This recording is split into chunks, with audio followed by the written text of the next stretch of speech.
اسلام میں بندگی یا پرستش نماز اور دعا کے علاوہ اور کون سے عوامل ہیں جن سے بندگی یا پرستش ظاہر ہوتی؟ بہت اچھا سوال ہے۔ جو اللہ تعالیٰ نے قرآن میں کہا نا کہ ہم نے جنوں اور انسانوں کو اپنی عبادت کے لیے پیدا کیا، اب عبادت کا مفہوم ہو گیا تنگ۔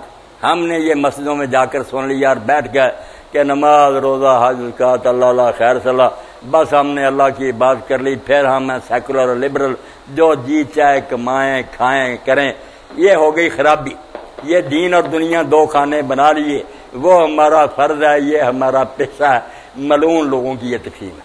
آپ کی پوری زندگی عبادت ہے، غلامی۔ عبادت کا کیا معنی؟ غلامی۔ آپ ہر وقت غلام ہیں، بچوں میں بیٹھے ہوئے بھی غلام ہیں، ان قوانین کے پابند ہیں جو اللہ نے اتارے۔ جس طرح وضو نماز کے بارے میں آپ پوچھتے ہیں کہ یہ کروں گا وضو رہے گا، اسی طرح پوچھیں کہ یہ کام کروں گا میرا نکاح قائم رہے گا، اس طرح میں تجارت کروں میری دکان حلال رہے گی۔ آپ کسی وقت آزاد نہیں۔ ایک لمحہ بھی آپ نے کسی گھڑی سوچ لیا کہ میں اپنی مرضی کروں گا، آپ کی بندگی اور غلامی ختم۔ آپ تو طاغوت اور سرکش ہو گئے، اللہ تعالیٰ کے مقابلے میں باغی بن گئے۔ اس لیے عبادت کا دائرہ وسیع کر دیں۔ 24 گھنٹے آپ خدا کی عبادت میں ہیں۔ میں نے جیسے عرض کیا، حلال کما کر بچوں کے منہ میں دیتے ہیں وہ بھی صدقہ لکھا جاتا، اور ایک شخص نماز مسجد میں پڑھتا ہے، ہو سکتا ہے وہ مشرک اور بے دین لکھا جائے کہ صرف لوگوں کو دکھانے کے لیے جاتا ہے، ڈھونگ رچایا ہوا کہ لوگوں کو لوٹوں، وہ بھی شرک کر رہا۔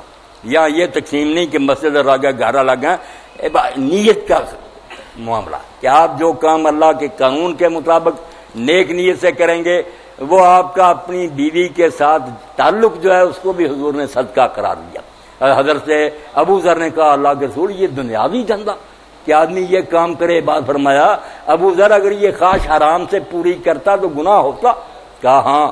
تو جب حرام کو چھوڑا اور کہا جو اللہ نے میرے لیے حلال کیا ہے میں اس بیوی کے پاس جاؤں گا، اللہ کیوں صدقہ نہ لکھے گا؟ آپ کا تو یہ کام بھی صدقہ۔ یہاں دین دنیا کوئی الگ نہیں، صرف یہ ہے کہ آپ کام اپنی مرضی سے کر رہے ہیں یا اللہ کے حکم کو مان کر۔ بندگی، غلامی، بسم اللہ۔